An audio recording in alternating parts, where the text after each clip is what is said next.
오늘 우리에게 주신 하나님의 말씀 구약성경 이사야 43장 18절부터 21절까지의 말씀입니다. 구약성경 이사야 43장 18절부터 21절까지의 말씀 이제 봉독하겠습니다. 하나님의 말씀 경청하십시오. 너희는 이전 일을 기억하지 말며 옛날 일을 생각하지 말라. 보라, 내가 새 일을 행하리니 이제 나타낼 것이라. 너희가 그것을 알지 못하겠느냐? 반드시 내가 광야의 길을 사막의 강을 내리니 장차 들짐승 곧 승냥이와 타조도 나를 존경할 것은 내가 광야의 물을 사막의 강들을 내어 내 백성 내가 택한 자에게 마시게 할 것임이라. 이 백성은 내가 나를 위하여 지었나니 나를 찬송하게 하려 함이니라. 아멘. 하나님의 걸작품으로 살라라는 제목으로 하나님의 말씀 선포하겠습니다. 2023년 계묘년이 밝았습니다. 계묘는 검은 토끼란 뜻으로 올해는 토끼의 해입니다.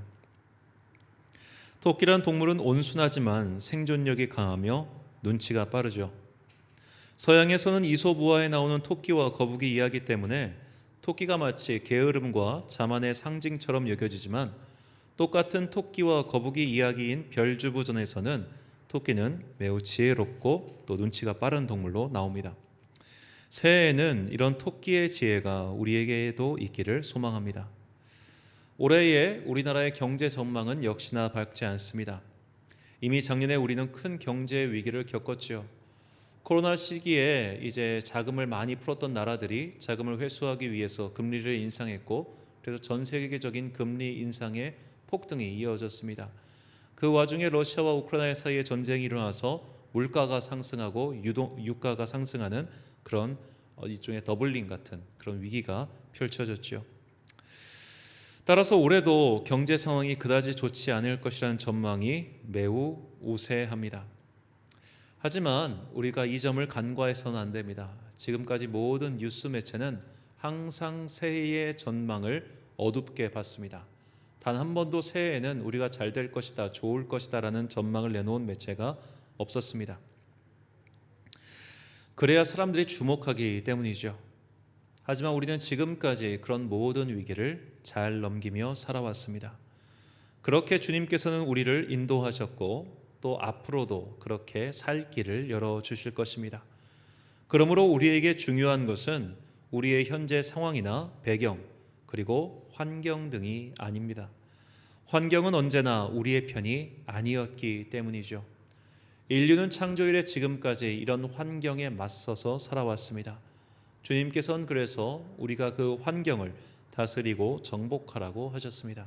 창세기 1장 28절 말씀입니다. 하나님이 그들에게 복을 주시며 하나님이 그들에게 이르시되 생육하고 번성하여 땅에 충만하라. 땅을 정복하라. 바다의 물고기와 하늘의 새와 땅에 움직이는 모든 생물을 다스리라 하시니라. 아멘. 자, 이 정복하고 다스리라 라는 명령 뒤에는 우리를 둘러싼 환경에 대한 일종의 무언의 설명이 있습니다. 정복해야 할 만큼 환경이 거칠다는 뜻입니다. 다스려야 할 만큼 환경이 언제나 우리에게 공격적이라는 뜻이죠. 하나님께서는 우리가 가만히 앉아서 먹고 살 수 있는 그런 무릉도원에 우리를 두시지 않았습니다. 우리는 일해야 하고 움직여야 하고 때로는 생존을 위해 도망치기도 해야 하는 그런 어려운 환경에 놓여 있습니다. 이것은 주님께서 우리를 난초처럼 곱게 키우고자 하심이 아니라 잡초처럼 강하게 키우시기 위함이라고 저는 믿고 있습니다. 우리는 이런 환경 속에서 우리를 공격해야 하고 때로는 우리에게 위협이 되는 그런 여타 환경 속에서 잘 살아야 합니다. 하나님께서 우리가 그런 환경에도 불구하고 잘 살 수 있도록 창조하셨기 때문입니다. 그렇다면 잘 산다고 하는 것은 어떤 의미일까요? 우리가 좋은 제품을 말할 때 좋은 제품은 설계자의 의도대로 작동하는 물건이다라는 것을 알 수 있죠. 그러므로 우리도 하나님의 좋은 작품으로서 살기 위해서 그분의 설계대로 그분의 설계 의도에 따라 살아야 합니다. 그것이 신앙인으로서 믿음의 눈으로 잘 사는 방법입니다. 하나님께서는 오늘 본문에서 우리를 창조하신 목적을 다음과 같이 설명하셨습니다. 본문 21절 말씀입니다. 이 백성은 내가 나를 위하여 지었나니 나를 찬송하게 하려 함이니라. 아멘. 여기서 찬송하다라는 것은 이중적 의미가 있습니다. 첫 번째는 우리가 찬송의 주체가 되는 것입니다. 하나님의 은혜를 경험하고 그 은혜를 노래하는 자들이 되어야 한다는 뜻이죠. 두 번째는 우리의 존재 자체가 하나님께 찬양이 되게 하는 것입니다. 다른 말로는 하나님께 영광을 돌릴 수 있는 그런 존재가 되어야 한다는 뜻입니다. 우리가 좋은 물건을 사용하다 보면 종종 이 물건을 만든 자에게 박수를 보낼 때가 있죠. 이 아이폰을 만든 스티븐 잡스가 대표적인 사례라 할 수 있겠습니다. 사람들이 좋은 물건, 획기적인 물건, 정말로 감탄할 만한 물건을 접하면 그 물건을 설계하고 만든 사람에게 박수 갈채를 보내죠.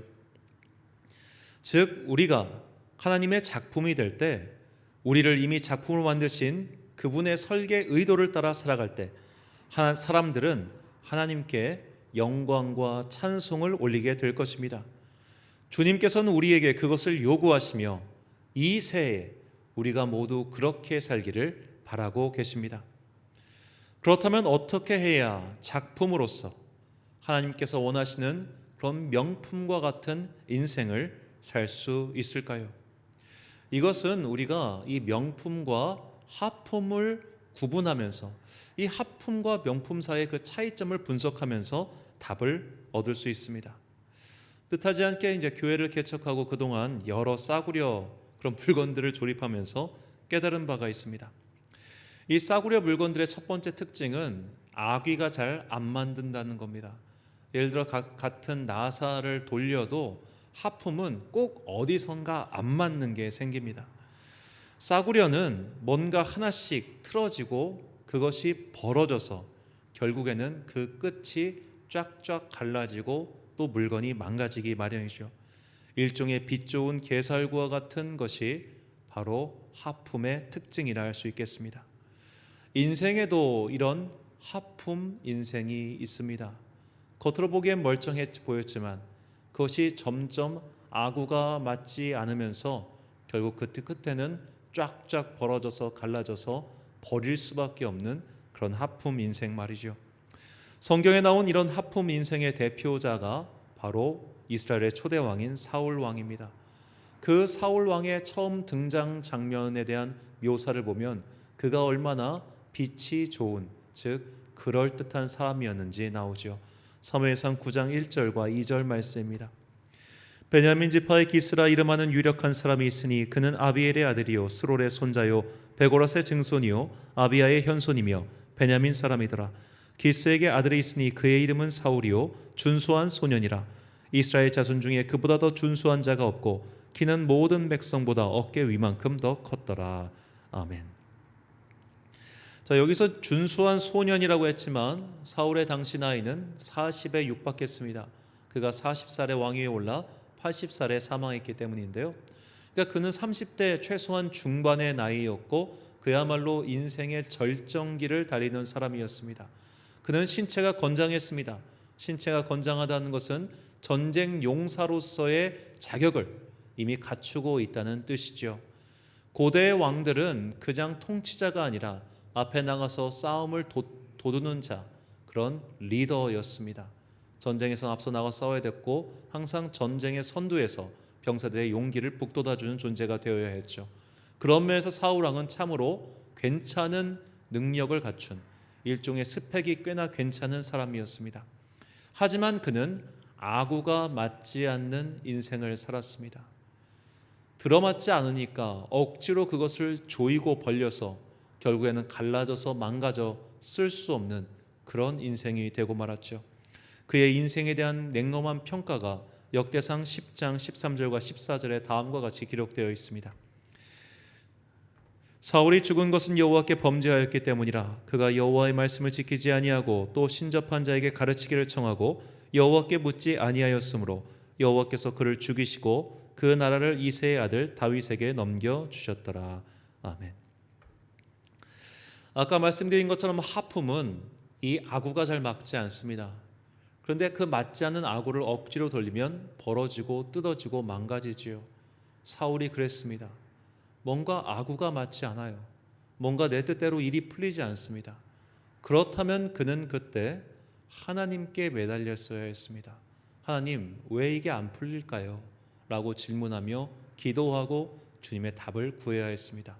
하지만 그는 그 안 풀리는 것을 계속 억지로 돌려댔습니다.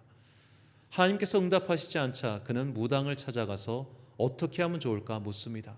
즉 그는 목적을 위해서라면 수단과 방법을 가리지 않는 그런 사람이었다는 것이죠. 아무리 그의 겉이 멀쩡해도 결국 그의 끝은 이렇게 하품이 되고 말았습니다. 우리도 이처럼 우리 각자의 인생의 계획이 막힐 때, 내 인생이 뜻대로 풀리지 않을 때 주님께 돌아가야 합니다. 이사야 55장 7절 말씀입니다. 악인은 그의 길을, 불의한 자는 그의 생각을 버리고 여호와께로 돌아오라. 그리하면 그가 긍휼히 여기시리라. 우리 하나님께로 돌아오라. 그가 너그럽게 용서하시리라. 아멘.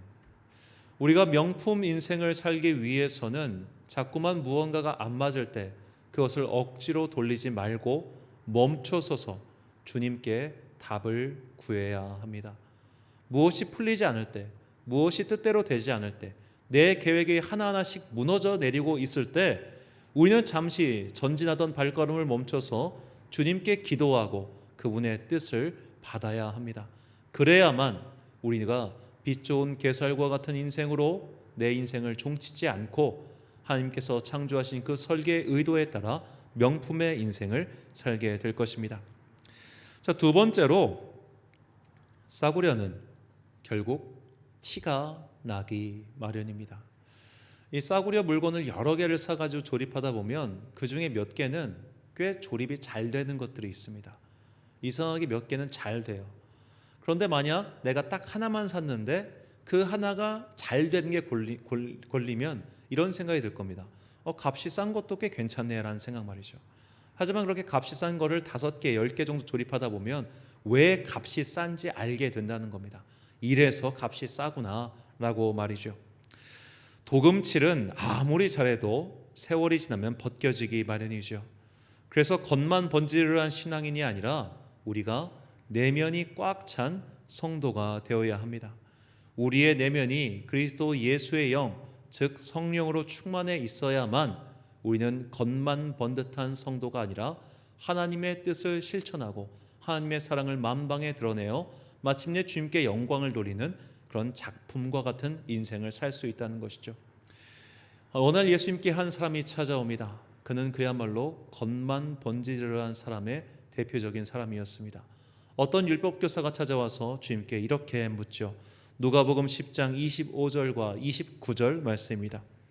어떤 율법교사가 일어나 예수를 시험하여 이르되 선생님 내가 무엇을 하여야 영생을 얻으리이까? 그 사람이 자기를 옳게 보이려고 예수께 여짜오되 그러면 내 이웃이 누구이니까? 자, 이 어떤 율법교사가 예수님을 시험합니다. 내가 무엇을 하여야 영생을 얻겠습니까? 예수님께서 대답하시죠. 하나님을 사랑하고 내 이웃을 내 몸과 같이 사랑하라. 그러자가 묻는 겁니다. 내가 이런 걸 다 지켰는데 내 이웃이 누굽니까? 라고 묻자 예수님께서 그 유명한 선한 사마리아인의 비유를 통해 그에게 참된 이웃이 누구인지를 일깨워 주시죠. 겉만 번지르르한 제사장과 그에 못지않게 번지르르한 레위인은 강도 만난 자를 두고 그냥 그 자리를 피해버렸지만 사람들이 손가락질하고 비웃던 사마리아인은 자신의 재산을 탕진하면서까지 그 강도 만난 자를 살려줍니다. 그리고 주님께서는 그 율법교사에게 이렇게 말씀하시죠. 가서 너도 이와 같이 하라라고 말이죠. 그 율법교사는 자기 자신이 영생을 얻기에 충분한 만큼 선하고 의로운 삶을 산다 자신하고 있었습니다. 하지만 그에게는 자신의 재산을 탕진하면서까지 강도 만난 자를 도와주고 싶은 그런 마음은 없었습니다. 사실 그 비유 속에 등장하는 제사장과 레위인이 바로 이 율법 교사의 모습이었던 것이죠. 우리는 이 교훈을 통해 우리 자신의 삶을 돌아봐야 합니다. 내가 주일마다 꼬박꼬박 예배를 드리고 하나님을 사랑한다고 찬양으로 고백하고 봉사하고 나름의 직분자일지라도 내 삶 속에서 그리스도 예수의 삶을 실천하지 않으면 나는 빛 좋은 게살과 같은 인생에 불과하고 도금칠한 사람에 불과합니다. 그런 도금은 결국 환란이라고 하는 바람이 불어오면 다 드러나기 마련이죠. 우리는 이렇게 겉만 번지르르한 신앙인이 되어선 안 됩니다. 우리는 실천하는 사람, 움직이는 사람이 되어야 합니다. 주님께서 명령하신 바에 따라서, 주님께서 우리를 설계하신 그 의도에 따라서 이 땅의 낮은 곳으로 내려가 그곳에 그리스도 예수의 사랑을 전파하는 자들이 되어야 합니다. 이렇게 우리가 힘을 내어 한 걸음 더 내딛고 움직일 때 주님께서는 우리에게 새로운 살 길을 열어주십니다. 본문 20절 말씀입니다. 장차 들짐승 곧 승냥이와 타조도 나를 존경할 것은 내가 광야의 물을 사망의 강들을 내어 내 백성 내가 택한 자에게 마시게 할 것임이라. 아멘. 주님께서는 사막의 강을 내는 그리고 광야의 물을 내시는 그런 기적을 베풀어 주십니다. 바로 주님의 뜻에 순종하여 주님께서 우리를 창조하신 그 설계의 의도를 따라 살아가고자 하는 자들에게 그런 기적과 은혜를 베푸십니다. 올해 2023년 한 해 동안 주님의 설계 의도에 따라 한번 내 삶을 주님께 맡기고 그 명령을 실천해 보십시오. 분명히 주님께서는 정말로 생각하지도 못한 놀라운 기적과 은혜를 우리에게 베푸사 사막의 강을 내시고 우리에게 살 길을 열어주실 것입니다. 마지막 세 번째로 명품과 하품을 가르는 결정적인 차이는 마지막 끝 마무리에 있습니다. 명품이 왜 명품일까요? 바로 불량률이 적기 때문이죠. 삼성가전이 지금은 세계 1, 2위를 다투지만 처음부터 그랬던 것은 아닙니다. 이 삼성의 변화는 그 유명한 1993년 삼성 이건희 회장의 프랑크푸르트 회의 때부터입니다. 유명한 말이죠. 다 바꿔. 마누라와 자식 빼고 다 바꿔. 그리고 그 이듬해인 1994년 그 유명한 애니콜 화형식이 펼쳐집니다. 이 애니콜, 그때는 스마트폰이 아니고 핸드폰이었는데 이 핸드폰의 불량률이 11%에 이르자 직원들 정신 차리라고 핸드폰 15만 대를 태워버립니다. 자, 오늘날 삼성이 서비스 정신, 삼성의 어떤 품질 경영이 바로 여기서 나왔죠. 그 이후로 2017년 삼성에서 갤럭시 노트 7이라고 하는 제품이 나왔는데 이 제품 중에 0.0024%의 불량 제품이 나왔습니다. 그러자 삼성은 이 노트 7 전량을 회수하기로 결정합니다.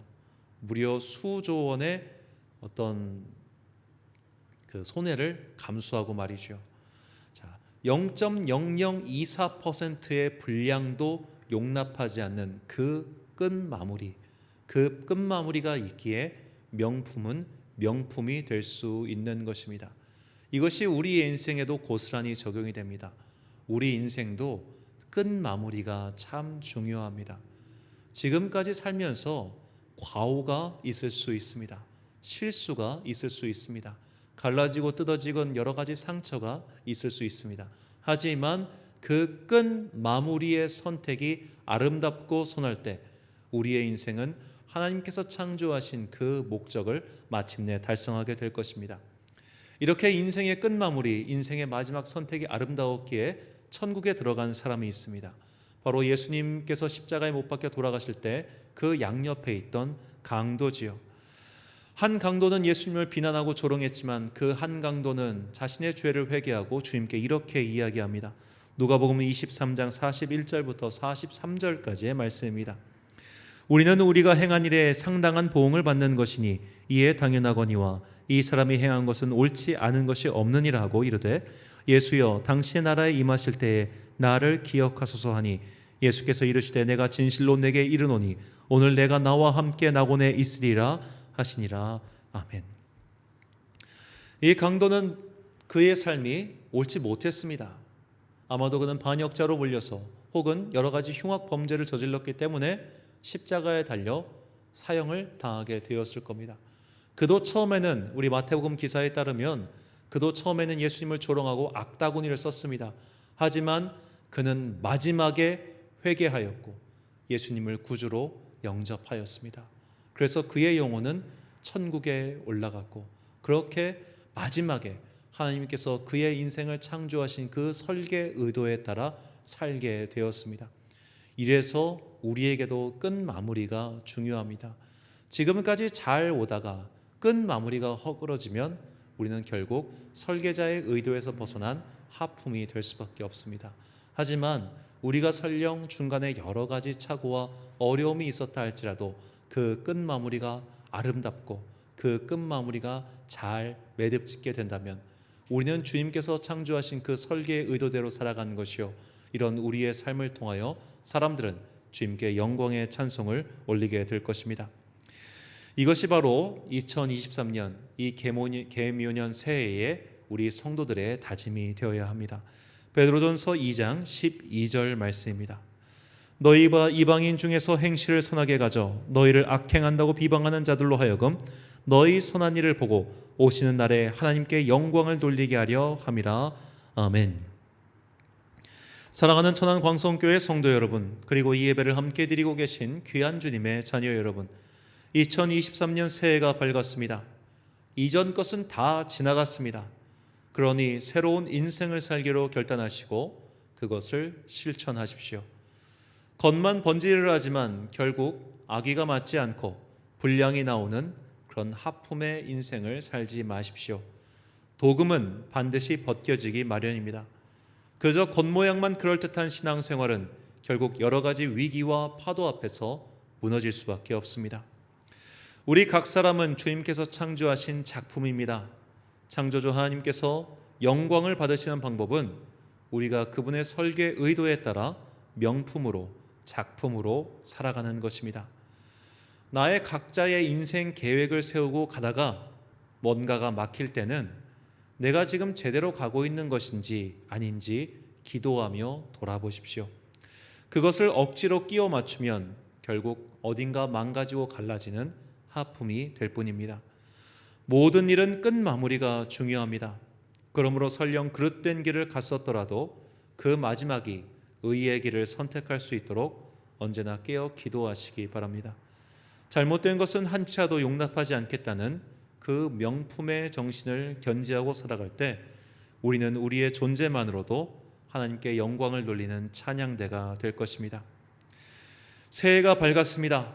우리를 창조하신 그분의 거룩한 뜻을 따라 의와 진리의 길, 각자 작품의 인생을 살아가는 여러분과 제가 되시길 우리의 구주이신 예수님의 이름으로 축원합니다. 기도하겠습니다. 사랑과 은혜가 풍성하신 아버지 하나님, 주님께서는 우리를 작품으로 만드셨습니다. 그러니 이제 우리가 작품으로서 살아갈 수 있도록 성령의 지혜를 내려 주옵소서.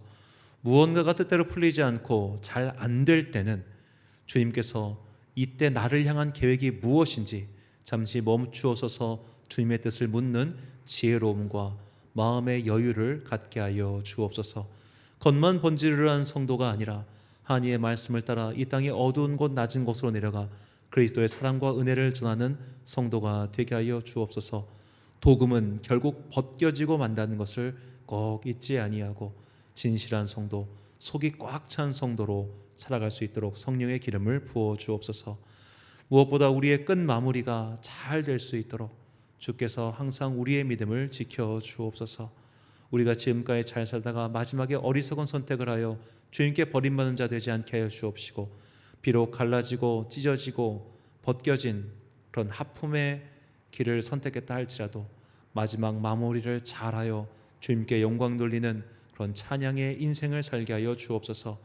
우리가 이렇게 주님의 뜻에 따라서 작품으로서 인생을 살아갈 때 우리의 그 삶을 통하여 이 세상 사람들이 주님께 영광과 찬양을 돌리게 될 그 꿈 같은 날을 소망하오며 이 모든 말씀 우리 구주 예수 그리스도의 이름으로 기도드립니다.